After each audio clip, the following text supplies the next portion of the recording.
Hi, my friends call me Lime. My real name is Emil, and many months ago I made a video telling you guys the story about how I couldn't accept my sexuality and how I therefore abused myself because I was gay, because I wanted to change my sexuality, and I ended it on a very painful note. And so I wanted to tell you guys the other part of this story, the part where I finally started accepting myself. And so it is actually all about me finally just coming out to myself and me then coming out to others. So this is my coming out story. I wanted to tell this story to show how huge of a difference it can make when you finally stop hiding who you are from yourself and from others, how huge of a difference it can make when you accept yourself and come out to other people. So I kind of wanted to use my story to motivate all of you to come out. And if you have already come out, then maybe there are stories here that you can use to motivate other people to come out. So it is an important thing, and that is why I wanted to make this video.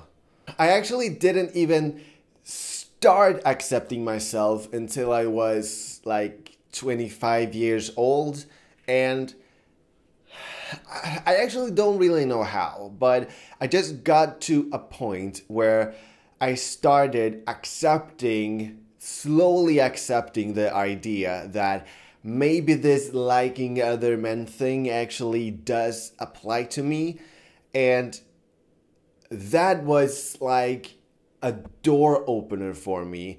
All of the decades before, I made myself unable to fall in love because I wouldn't accept myself. But now I started doing that, and so now I opened the door to even be able to fall in love. And just very soon after that, I actually did fall in love. And it was nothing. It was nothing like I ever experienced before. It was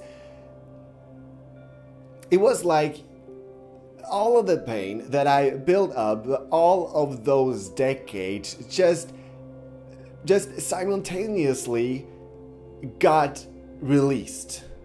They were suddenly just gone. And I know that it seems that I may be exaggerating right now, but I literally just found myself lying on the floor, laughing and crying because of that amazing explosion of emotion that just spread through my heart, because I finally got love returned from another man.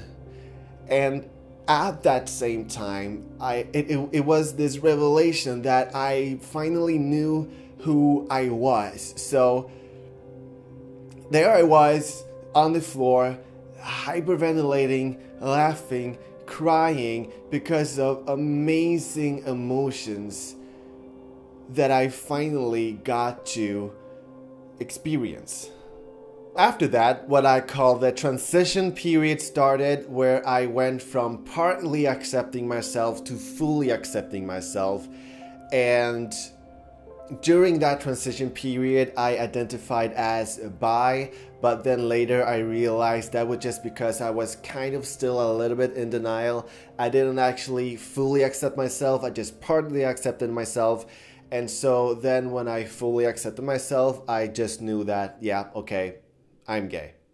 And so then when I finally had come out to myself, then I didn't have much problem to come out to other people. And what made it even easier was that I actually did have a boyfriend. And I don't know why, but for me it was a lot easier to say that I have a boyfriend other than I'm gay. So that was actually a huge help. It wasn't that easy though, because of course there were people who I didn't dare to come out to. My dad was one of those people, and I was actually so afraid that I just decided not to. I was thinking that he has already made it so clear what he thinks about homosexuals, so for all he knows, I'm single for the rest of my life. It was kind of my way of punishing him not to include him in that part of my life because he had caused me so much pain. But my brain wouldn't have that, because soon after that, I got a nightmare that where my dad and I was in a room, and me having a boyfriend just slipped out. And after that, he just came out from a room and just gave me the most terrifying look that I had ever seen. So terrifying that I woke up screaming. And that was actually a motivation for me to come out, because I knew that I can't let that fear have a hold of me. And so I kind of just started talking to his girlfriend, checking like, how do you think that he would react to this?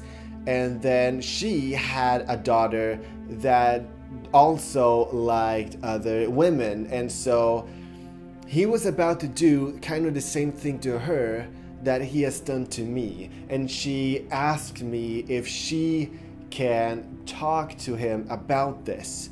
And I knew that I wouldn't be able to say that to his face. I would even she would have to say it, or I would have to write a letter. And so I thought about it, and then I let her say it to him.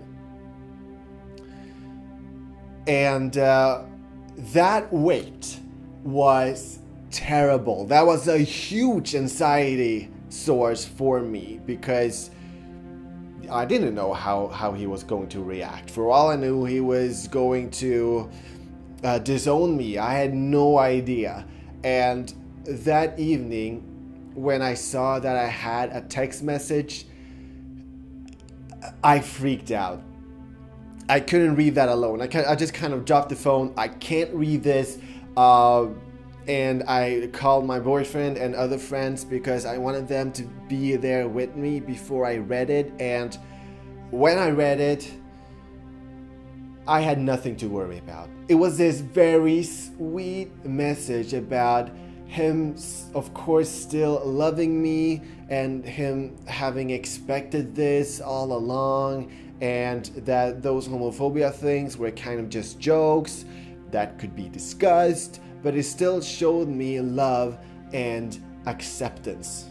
It's hard for me to explain how huge of an impact that had on my life, because that was my Everest. That was like one of the biggest fears of my life, and suddenly that was all behind me, and that had a huge impact on me, because it was like, when you have something about you that you feel that you have to hide, then it's like your body takes that as there's something about you that is worth hiding, and meaning that there is something wrong with you, and that of course affects how you feel about yourself. And when I didn't have to hide anymore, it was like the flip of a switch, where I suddenly had so much more self-confidence. Things that people would say to me that otherwise had made me feel bad, I just didn't care anymore, because I loved myself.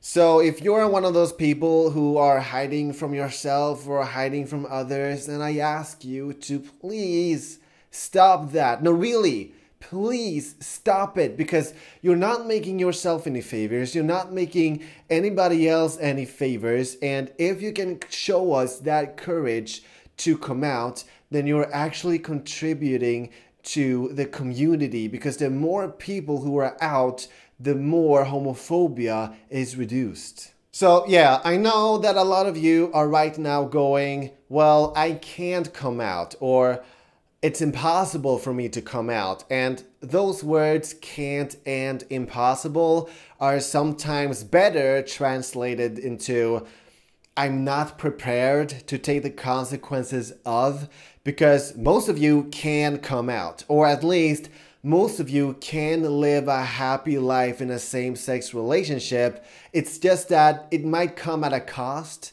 And the question is if you're willing to pay that price. So I would like to provide a new perspective here. Let's say that you live at home with a homophobic family and therefore you feel that you can't really come out and you don't feel like you can find somebody either because you don't want to take that risk because the town is small and the word gets around. And therefore it seems impossible for you to live the life that you really want to live. But then I would like you to imagine that you have moved away from home. You do have your own place. You live a happy relationship with someone of the same sex.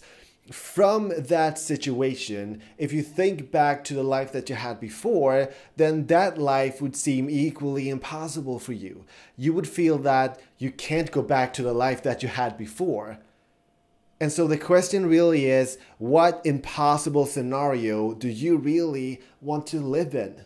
Sometimes we keep ourselves in destructive situations because that is what we're used to. That is what we know. And therefore, paradoxically, that is where we feel the most safe.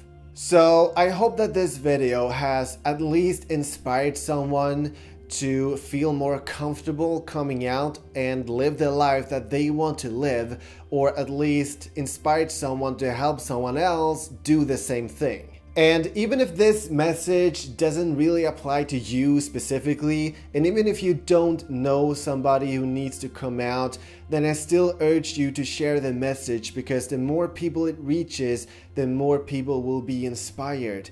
And if you feel that you already know that it is important to come out, then I still think that it's important to inspire each other with new arguments, and therefore I would like to hear your arguments.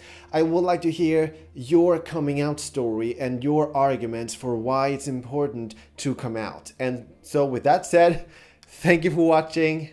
Bye.